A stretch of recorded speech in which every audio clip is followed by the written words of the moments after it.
नमस्कार। भारतीय शेयर बाजार में निवेश करना कभी-कभी एक उलझे हुए धागे को सुलझाने जैसा लगता है। हजारों कंपनियां हैं, नियम बदलते रहते हैं, कहां से शुरू किया जाए? सही फैसला लेने के लिए ना सिर्फ जानकारी काफी नहीं है, एक साफ सुथरा, एक सिस्टमैटिक नजरिया चाहिए। तो चलिए, आज इसी तरह के एक अप्रोच को समझने की कोशिश करते हैं। अच्छा, भारतीय शेयर बाजार को देखकर, इसकी साइज और इसकी कॉम्प्लेक्सिटी देखकर कभी-कभी सिर चकरा जाता है ना? अगर ऐसा लगता है तो यकीन मानिए, ये बहुत ही आम बात है। देखिए, यहाँ हजारों की तादाद में लिस्टेड कंपनियां हैं, हर सेक्टर के अपने अलग डायनेमिक्स हैं और मार्केट में तो लगातार बदलाव होते ही रहते हैं। अब इतने शोर में सही मौके को पहचानना, भाई ये एक बहुत बड़ा चैलेंज बन जाता है। तो इस चैलेंज से निपटने के लिए एक खास इकोसिस्टम है जिसका इस्तेमाल कई निवेशक करते हैं। नाम है फिनमैजिन। अब ये सिर्फ कोई टूल नहीं है, बल्कि कह सकते हैं कि एनालिसिस का एक पूरा का पूरा फ्रेमवर्क है। चलिए थोड़ा और समझते हैं इसके बारे में। अब इसके स्केल को समझना है तो कुछ नंबर्स देखते हैं।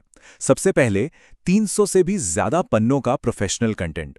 और ये कोई हल्के फुल्के ब्लॉग पोस्ट नहीं है, ये वो गहरी एनालिटिकल जानकारी है जो आमतौर पर सिर्फ बड़े बड़े इंस्टीट्यूशंस के पास होती है। और तो और, भारत की 71 से ज्यादा बड़ी कंपनियों पर एकदम डिटेल्ड रिपोर्ट्स मौजूद हैं। मतलब एक ही जगह पर कंपनी के हर पहलू की पूरी जानकारी। सोचिए कितना रिसर्च का टाइम बचता है। और बात सिर्फ पढ़ने तक ही सीमित नहीं है। अपने एनालिसिस को खुद टेस्ट करने के लिए यहाँ 33 से भी ज्यादा इंटरैक्टिव टूल्स हैं। यानी डेटा के साथ खुद खेला जा सकता है, अलग अलग सिनारियो चेक किए जा सकते हैं और अपने खुद के नतीजे निकाले जा सकते हैं। और हाँ, इन सारी रिपोर्ट्स और टूल्स के पीछे एक बहुत ही सॉलिड, एक सिस्टमैटिक फ्रेमवर्क काम करता है। ये 21 अलग अलग पैरामीटर्स पर कंपनियों को परखता है ताकि एनालिसिस में कोई इमोशन या बायस ना हो, सिर्फ डेटा पर आधारित फैक्ट्स हों। तो ठीक है, अब जरा इस फिनमैजिन स्कोरिंग सिस्टम के अंदर झांक कर देखते हैं कि आखिर काम कैसे करता है, क्योंकि यही तो इस प्लेटफॉर्म के एनालिसिस की जान है। तो ये पूरा सिस्टम ना 3 मजबूत पिलर्स पर खड़ा है। पहला पिलर है कंपनी की फाइनेंशियल हेल्थ। मतलब सीधी सी बात है, क्या कंपनी फाइनेंशियली मजबूत है? इसके लिए रेवेन्यू ग्रोथ, प्रॉफिट मार्जिन और हाँ, डेट मैनेजमेंट यानी कर्ज का मैनेजमेंट, इन जैसे 7 पैमानों को बारीकी से देखा जाता है। क्योंकि भाई, एक कर्ज में डूबी कंपनी कभी भी एक अच्छा इन्वेस्टमेंट नहीं हो सकती है ना। दूसरा पिलर है बिजनेस की क्वालिटी, जो सिर्फ नंबर से आगे की कहानी बताता है। क्या कंपनी का बिजनेस मॉडल वाकई में सॉलिड है? क्या उसके पास मार्केट में कोई ऐसी खाई यानी मोट है जिसे पार करना मुश्किल हो? ये ऐसे 7 पहलुओं को परखता है जो कंपनी के लॉन्ग टर्म फ्यूचर की एक क्लियर पिक्चर देते हैं। और फिर आता है तीसरा पिलर, जो इंडियन मार्केट के लिहाज से वो बहुत ज्यादा जरूरी है, मैनेजमेंट और गवर्नेंस। क्योंकि हम सब जानते हैं, यहाँ एक अच्छी खासी कंपनी को भी खराब मैनेजमेंट डुबो सकता है। इसलिए मैनेजमेंट का ट्रैक रिकॉर्ड कैसा रहा है, प्रमोटर की क्वालिटी कैसी है, इन जैसे 7 जरूरी मानकों पर कंपनी को अच्छी तरह से परखा जाता है। तो ठीक है, ये सारा डेटा, ये स्कोरिंग, ये एनालिसिस, लेकिन सवाल ये है कि आखिर एक इन्वेस्टर के लिए इसका क्या मतलब है? चलिए अब सीधे फायदे की बात करते हैं और देखते हैं कि ये सारी जानकारी असल में फैसलों में कैसे बदलती है।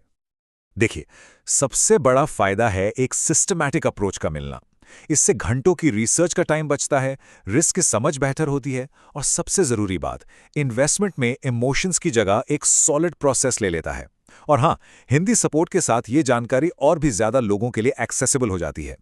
तो ये जो प्रोफेशनल रिसर्च है, इसे इस्तेमाल कौन कर रहा है? अब सवाल ये उठता है। चलिए देखते हैं कि फिनमैजिन की यूजर बेस में कौन कौन लोग हैं। तो इसका यूजर बेस ना काफी इंटरेस्टिंग और डाइवर्स है। सबसे बड़ा हिस्सा यानी करीब 40% हम जैसे आम रिटेल इन्वेस्टर्स का है। लेकिन इसके बाद फाइनेंशियल एडवाइजर्स, एनालिस्ट्स और यहां तक कि बड़े बड़े इंस्टीट्यूशनल इन्वेस्टर्स भी इसका इस्तेमाल करते हैं। और सच कहूं तो यही इस प्लेटफॉर्म का असली इम्पैक्ट है।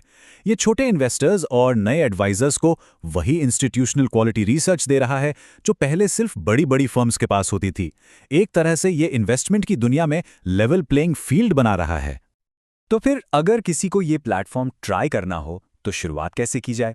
इसका तरीका काफी सीधा और सिंपल रखा गया है। तो यहां पर 2 ऑप्शन मिलते हैं। एक है फ्री एक्सेस, जिसमें कुछ सैंपल रिपोर्ट्स, टॉप 20 रैंकिंग्स और सीखने के लिए बेसिक कंटेंट मिल जाता है। और दूसरा है प्रीमियम एक्सेस, जिसमें सभी 71 प्लस रिपोर्ट्स, सारे के सारे 33 प्लस इंटरैक्टिव टूल्स और एडवांस्ड फीचर्स का पूरा एक्सेस मिल जाता है। और जो लोग अभी शुरू कर रहे हैं उनके लिए एक प्रॉपर लर्निंग पाथ भी बनाया गया है। मतलब बेसिक जानकारी से शुरू कर सकते हैं, फिर सैंपल रिपोर्ट्स देकर एनालिसिस का तरीका समझ सकते हैं और फिर कुछ फ्री टूल्स को आजमाकर अपना कॉन्फिडेंस बढ़ा सकते हैं। और जब लगे कि हाँ अब तैयारी है, तब फुल एक्सेस के लिए अपग्रेड करने के बारे में सोचा जा सकता है। तो आखिर में एक बड़ा सवाल छोड़ जाते हैं। सोचिए, क्या होगा जब हर एक इन्वेस्टर के पास प्रोफेशनल ग्रेड टूल्स और जानकारी की पहुंच होगी? ये सवाल सिर्फ एक प्लेटफॉर्म के बारे में नहीं है, ये इन्वेस्टमेंट की दुनिया के आने वाले कल और उसमें होने वाले बदलावों के बारे में सोचने पर मजबूर करता है।